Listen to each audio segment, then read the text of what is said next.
இப்போ கோயம்புத்தூர் வந்திருந்தனுங்களா, இங்கே பார்த்தோம்னா டொயோட்டாவில் இப்படி ஒரு வண்டி நிற்கிதுங்க. இங்கே பாருங்க, இதெல்லாமே அந்த காலத்தில் இருக்கிற மாதிரி இந்த கண்ணாடி ஹெட்லைட்டுங்க. அடேங்கப்பா, டொயோட்டாங்கிற லோகோ சின்னதாக போட்டுக்கிறாங்க. பார்க்கலாம் இப்பெல்லாம் காணோம். ஆனால் வண்டி பார்க்குற சைடில் பார்த்தோம்னா நம்ம அந்த பழைய காலத்து அந்த சென்னு இருக்குது பாருங்க மாருதியில், அதே மாதிரி இருக்குதுங்க. சைஸ் கீஸ் எல்லாம் பார்க்குறக்கு வண்டி அப்படியே உள்ளே பார்க்கலாங்க. ஆனால் வண்டி லாக் பண்ணி இருக்குது, யாரையுமே காணுங்க. ஆட்டோமேட்டிக்கு இங்கே பாருங்க, ஸ்டேரிங்கில் டொயோட்டாவோட இதுங்க ஆட்டோமேட்டிக்கு. ஓ, பைனியர் செட்டு மாட்டிக்கிறாங்க. இங்கே பாருங்க, புறவுக்கான பேக் வைப்பரு, டீஃபோகரு மேலே. இங்கே பாருங்க, அந்த வைப்பருக்கு தண்ணி அடிக்கிறதுக்கு டொயோட்டோ. ஓ, ஸ்டார்லெட்டுன்னு போட்டிருக்குதுங்க, ஆட்டோமேட்டிக் எழுதியிருக்குது. இந்த பக்கம் சொலியில் அப்படின்னு போட்டிருக்குது. அது என்ன இங்கிலீஷில் போட்டிருக்கு, கொஞ்சம் க்ளோஸ்அப்பில் காமிச்சிடலாம் வேணா, நீங்கள் வேணால் படிச்சுங்க.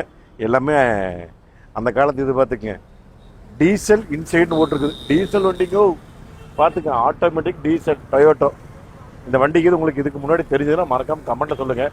கோயம்புத்தூர் இன்னைக்கு தான் பார்த்தேன். நானே முதல் முறையை பற்றி தான் பார்க்குறேன் இந்த வண்டியை. இதுக்கு முன்னாடி இந்த வண்டி பற்றி உங்களுக்கு தெரியுமா இல்லை பார்த்துருக்கீங்களா, மறக்காமல் கமெண்ட்டில் சொல்லுங்கள்.